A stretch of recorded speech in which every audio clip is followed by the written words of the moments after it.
everyone, welcome back to my channel and to this video on MABON, or the Autumn Equinox of 2020. So what is MABON, or the Autumn Equinox? It is the pagan Sabbat that celebrates officially the start of autumn and is the mirror image to Ostara on the Wheel of the Year. I covered Ostara in a previous video, and like Ostara, MABON, or the Autumn Equinox, is a time of equal day and night, except whilst Ostara is a time of equal day and night with the daylight about to increase, MABON is about equal day and night, but with the night kind of hours, the dark hours, about to start increasing. MABON is typically celebrated on or around the 22nd of September, and whilst the last Sabbat of Lunasad or Lammas was about the harvest of the grain, MABON, or the Autumn Equinox, is more about the harvest of fruits and vegetables. The word MABON comes from the Celtic or Welsh god of light, who was the son of the Earth Mother goddess. At both the Autumn Equinox and the Spring Equinox, we're reflecting on the balance of light and dark, both in the world and within ourselves. However, with this Autumn Equinox, of course, it is the balance of light and dark, but with us about to succumb to the ever-increasing darkness. And whilst that can sound quite sinister, it can simply mean surrendering to letting go, surrendering to the internal world, the subconscious mind. So whilst the Spring Equinox was all about getting ready to kind of spread your wings and fly and go out and be sociable like a little spring bird, the Autumn Equinox is all about a time where we're about to start huddling down, we're about to start hibernating like hedgehogs, I suppose, ready to move into that more solitary, hermit card-esque time of winter and autumn. So one of the ways that could help you to remember the Sabbats could be by thinking of each one as a point of day. So Ostara, or the Spring Equinox, would be the sunrise, the summer solstice would be the midday or lunchtime, Lunasad, which we just had, would kind of be that sort of lazy late afternoon feel.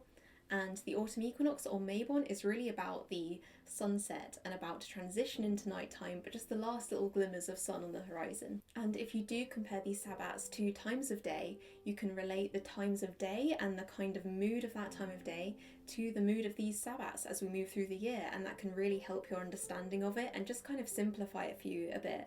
If you think about what the mood of sunrise is, you can then see what the mood of Ostara or the Spring Equinox is, and if you think about the mood of midday, the midday sun, you can imagine the summer solstice, what that is like, and so on and so forth. So with the Autumn Equinox, this Sabbat of MABON being about the sunset, we've got that sense of moving into the darkness, saying our last goodbyes, letting go, but it's a very beautiful time, so kind of bittersweet maybe. However, as we move into the darkness, that will bring its own gifts forth, so this is still quite an exciting time. And yeah, definitely just a beautiful time overall, as the sunset, for me personally, I think is the most beautiful point of day, and autumn certainly is one of the most beautiful seasons of the year. So in terms of astrological influences, what can we be talking about with regards to that? Well, as you all might know from my recent video on the sign of Virgo, we are currently still in Virgo season, but as we move into the Autumn Equinox and MABON, we are literally on the cusp point between Virgo and transitioning into Libra. So with Libra, it's very interesting, as obviously the symbol of Libra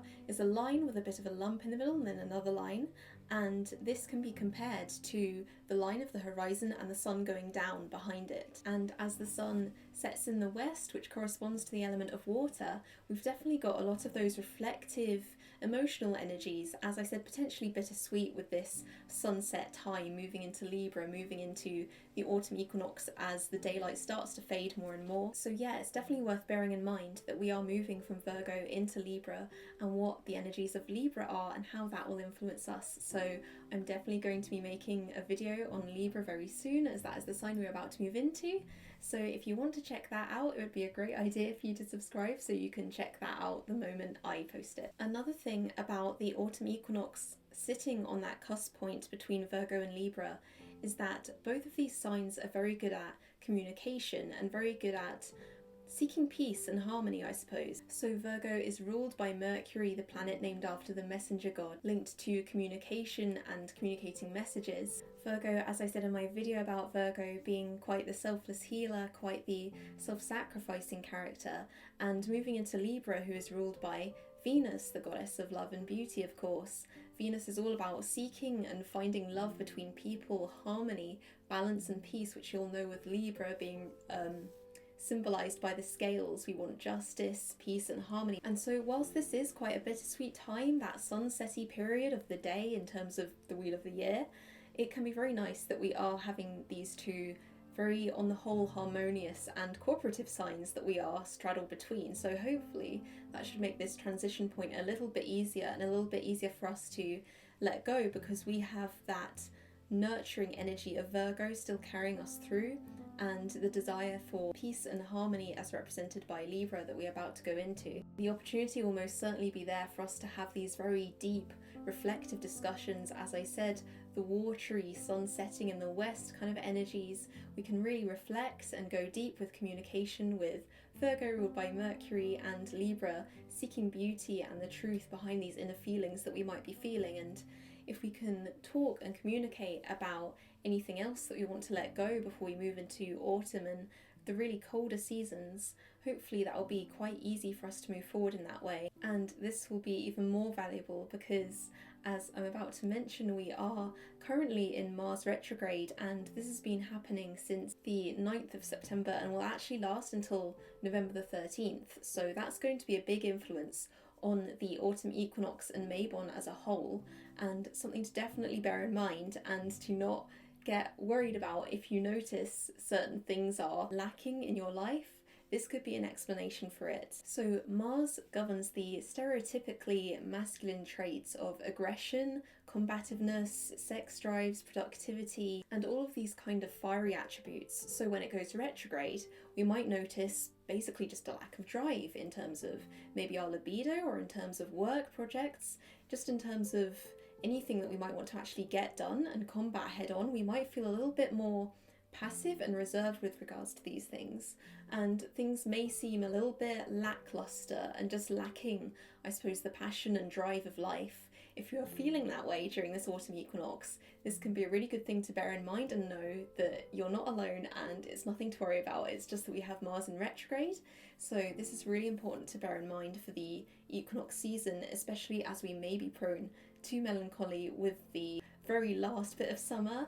Let's not fall into that kind of depressive sunset state. Let's enjoy the beautiful sunset and the beautiful end of summer for what it is. And just bear in mind that if we're not feeling that drive and that get up and go so much, it's okay, and it's going to be over on November the 13th. So a little bit of patience and understanding with yourself may be required.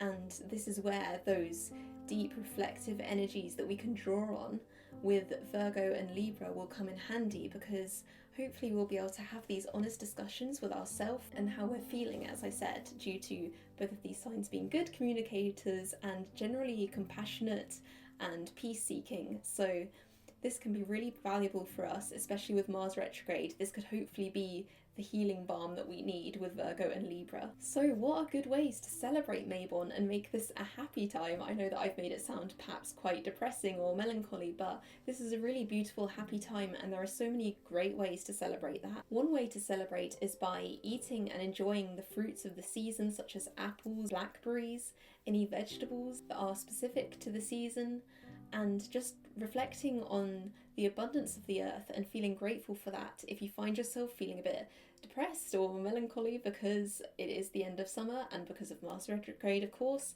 we can focus our attention on gratitude and the abundance that the earth is providing for us at this time.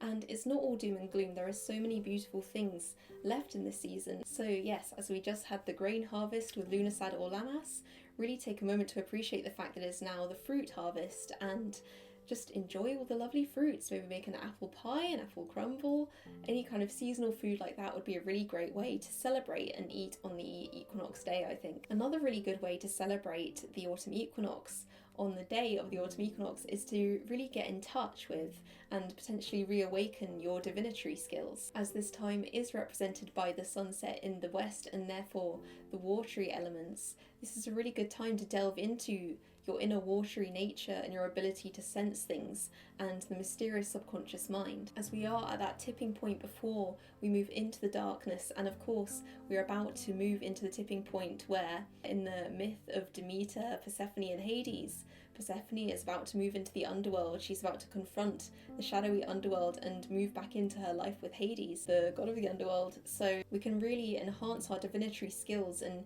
get back in touch with our third eye, I suppose, the eye that can see even when things are about to get dark and murky and gloomy around us. Tune into your inner sight and your inner eye and get back in touch with your ability to use that eye right before we head into this period of increasing darkness. You can use your third eye to see the unseen realms and delve into the mysteries of your own subconscious. I am definitely going to be getting back into using tarot cards, as I've not done that for a while, and possibly even rune stones. I associate runes very much with winter just because they're associated with the Norse culture and how that is such a cold, kind of unforgiving place, but in a really beautiful way. So I think I might start using the runes a bit more as well this year, starting with this autumn equinox. Another great way to celebrate that I'm sure lots of people will be happy to hear is to have wine. As grapes are overflowing from the vine at this time of year, at this season, it is a traditional activity to have some wine or to offer some wine to the gods of revelry and partying, Dionysus and Bacchus, the Greek and Roman gods. And grape wine has also been used as a traditional offering for the green man at this time of year, which could be a really lovely idea, just to get back in touch with the green man and the fact that his colours are about to shift from green into more ambery orange colours. Another way to celebrate is by potentially collecting acorns or conkers, as acorns are dropping from the trees at this moment, and with that we can really take the opportunity to reflect on how the tiniest acorn can eventually grow to be the biggest oak tree. So whilst it is the end of summer and we might be reflecting on all the things that have come right for us in the end and that we've manifested over this year, we can also think about how, if there are still ways for us to go, how that's actually okay, because patience is required in the growing of anything worth having and anything large. As with the acorn turning into the oak tree, it takes many years, and this could just be a nice little point of reflection. And of course, collecting conkers is just something that I've done all my life at this time of year. When autumn would start, it's always lovely to find those shiny conkers, the lovely mahogany colour, and that is really, for me, very synonymous with autumn and the autumn colours, so that could be a really nice activity to do as well, as we just start to look for the first signs of autumn approaching and really think about what that means for us. So I hope you guys enjoyed this video and that it was somewhat helpful. As I said, I am going to be doing a video on Libra later, as that is the zodiac sign that we are moving into next, so make sure you subscribe if you would be interested in checking that out. And thank you so much for watching. I hope you guys have a beautiful Mabon and autumn equinox time. As always, blessed be.